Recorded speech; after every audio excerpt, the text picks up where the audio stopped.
এটা আসলে জটিলতাটা কেন সৃষ্টি হলো বলে আপনার মনে হয় এবং জট খুলবে কিভাবে? জটিলতাটা তৈরি করেছে ঐকমত্য কমিশন, যেটাকে আপনি ইউনুস রিয়াজ কমিশন বলতে পারেন। ইউনুস রিয়াজ কমিশন যেটি করেছে, নিবন্ধিত সব দলকে ডাকে নাই। ফলে এই কমিশনটি আসলে অর্ধেক কমিশন, পুরো কমিশন না। নিবন্ধিত রাজনৈতিক দল সবাইকে ডাকা উচিত ছিল, তারা ডাকেন নাই। তারা তাদের মনের ইচ্ছা মতো জুলাইয়ের পক্ষে জুলাইয়ের বিপক্ষে আগেই ভাগ করেছেন। কে জুলাইয়ের পক্ষে কে জুলাইয়ের বিপক্ষে, এটা তারা কিসের ভিত্তিতে ভাগ করেছিলেন এটার কোনো ডেফিনিশন দিয়েছেন? ওনারা দেন নাই।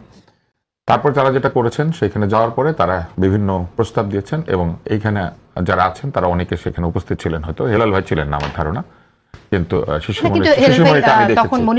হ্যাঁ, শিশিরমণিকে আমি দেখেছি এবং শিশিরমণির আমার অত্যন্ত প্রিয় একজন মানুষ, অত্যন্ত যৌক্তিক কথা বলেন, যুক্তি তাকে শিখতে হয়েছে উকিল। তো সেইখানে শিশিরমণি একদিন দাঁড়িয়ে বলেছিলেন যে এই সরকার অমুক অমুক কারণে কিন্তু আসলে অবৈধ, আমার মনে আছে। তিনি ব্যাখ্যা করেছিলেন কেন এই ইউনূস সরকার আসলে ঠিক বৈধতা নাই। তাহলে ওই যুক্তিগুলো তো ঠিক ছিল। তাহলে মোটামুটি সাংবিধানিকভাবে অবৈধ, কিন্তু সুপ্রিম কোর্ট থেকে রেফারেন্স নিয়ে তৈরি হওয়া একটা সরকার। এবং আমার মনে আছে শিশিরমণি সম্ভবত সেখানে বলেছিলেন যে রেফারেন্স যে দিয়েছে সেই বিচারকদের সিগনেচার কোথায়, এরকম একটা প্রশ্ন মনে আপনি করেছিলেন, বা ওই কাগজটা কোথায়? বৈধ বলি নাই, আমি বলছি যে 106 এর উপর বৈধতা না, 106 এর উপর জনগণের পাওয়ার। উনি বলেছেন জনগণের পাওয়ার, কিন্তু জনগণের পাওয়ার কোথা থেকে আসছে? জনগণের পাওয়ার জনগণের একটা পক্ষ থেকে এসেছে, পুরো জনগণ তো ওখানে আসে নাই। যদি আসতো তাহলে আবার গণভোট লাগে কেন? জনগণের পাওয়ার পেয়ে গেছে, সবকিছু করে ফেলতো না, সেটাও আবার পারছে না করতে। তখন তারা কি করলেন? তারা একটা বাস্তবায়ন আদেশ দিয়েছেন। সেই বাস্তবায়ন আদেশ যে দিয়েছেন প্রেসিডেন্ট দিয়েছেন, কিন্তু ওই প্রেসিডেন্ট ওই আদেশের মধ্যে সংবিধানের নাম উল্লেখ করেছেন।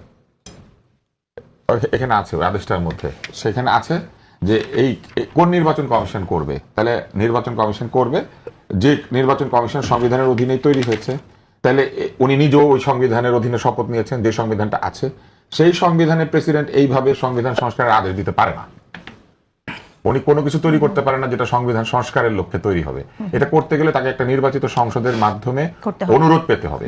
অনুরোধ যারা করেছেন তারা আবার ওই শিশিরমণির ওই বক্তব্য অনুযায়ী যে 106 রেফারেন্সে তারা ক্ষমতা নিয়েছেন, কিন্তু আসলে এটা 106 রেফারেন্সে নেওয়া যায় না। কিন্তু নিয়েছেন তো 106 রেফারেন্সে। তারা কেউ কিন্তু কাগজে কলমে কোথাও লেখেন না আমরা জনগণের রায় বা জনগণ থেকে নির্বাচিত, কোথাও কোনো কাগজে নাই। ঠিক? আচ্ছা, তাহলে দেখেন ওনারা শুরুতেই নিজেদের মধ্যে একটা গোঁজামিল তৈরি করে রেখেছিলেন, যেটা শিশিরমণির ওই আলোচনার মধ্যে উল্লেখ করেছিলেন যে 106 এটা হয় না, বলতে হবে এটা জনগণের। তো জনগণ যদি ঠিকই করে থাকে, তো জনগণ তো ওনাদেরকে থাকতে দিয়েছিল মেয়াদ ছাড়া। তাহলে গণভোটের দরকার কেন হলো? শোনেন, না গণভোট কেন দরকার হলো, গণভোট কেন দরকার হলো এটা ওনারা ব্যাখ্যা করবেন। গণভোট কেন লিখেছে, আমার কাছে তো মনে হয় গণভোটের দরকার ছিল না। আমি সাধারণ বুদ্ধিতে যাবো, যে কমন সেন্স। তাহলে ওনারা কি করলেন? ওনারা বলছেন যে 106 রেফারেন্সে এটা বৈধ ছিল না সরকার, কিন্তু সেই বৈধতা আবার সরকার দাবি করেছিল আমরা 106 বৈধ। তারপরে সেই বৈধ সরকার প্রেসিডেন্টকে বলেছেন এই আদেশ জারি করতে। এমন একটা গণপরিষদ সংস্কার পরিষদ না, গণপরিষদ না, সংবিধান সংস্কার পরিষদ নামে একটা পরিষদ তৈরি করার জন্য গণভোটের বিধান সহ একটা আদেশ জারি করেছেন, যেটা হচ্ছে সেই আদেশ যেটার কথা আপনি বলছেন। সনদের আদেশের পার্থক্য, সনদের আদেশ যে আলাদা জিনিস, এইটা এই আদেশটার মধ্যেই আছে। কারণ সনদের কিছু কিছু আইন কানুন যেগুলো গণভোটে যাবে, সেগুলো আবার এটার সঙ্গে তফসিল 1 তফসিল 2 করে এটা যুক্ত করা হয়েছে।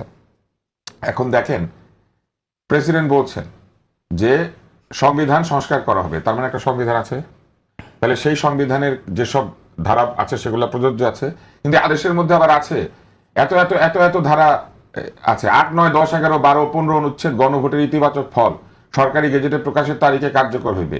উক্ত গেজেট প্রকাশের তারিখে ইহার 1, 2, 3, 4, 5, 6, 7, 13, 16 অনুচ্ছেদ কার্যকর হইবে। প্রেসিডেন্ট শুধু বলেই দিচ্ছেন না, কবে কবে কার্যকর হবে এটা ডেট পর্যন্ত বলে দিচ্ছেন। তারপরে আবার এটাও বলেছেন, যেহেতু সরকার গণ অভ্যুত্থানের মাধ্যমে প্রকাশিত জনগণের সার্বভৌম ক্ষমতা অভিপ্রায়ের ভিত্তিতে, এইটা হচ্ছে ওই যে শিশিরমণির সাহেবের ওই যুক্তি, এই যে জনগণের সার্বভৌম অভিপ্রায় ভোট ছাড়া কেমন করে হয়?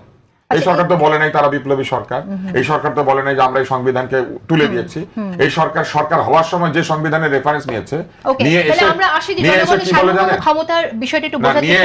নিয়ে এসে কি বলেছে জানেন? বলে যে না, এখন আমরা অভিপ্রায়ের। তো অভিপ্রায় দিয়ে বসে যাইতেন, কোর্টে গেছিলেন কেন?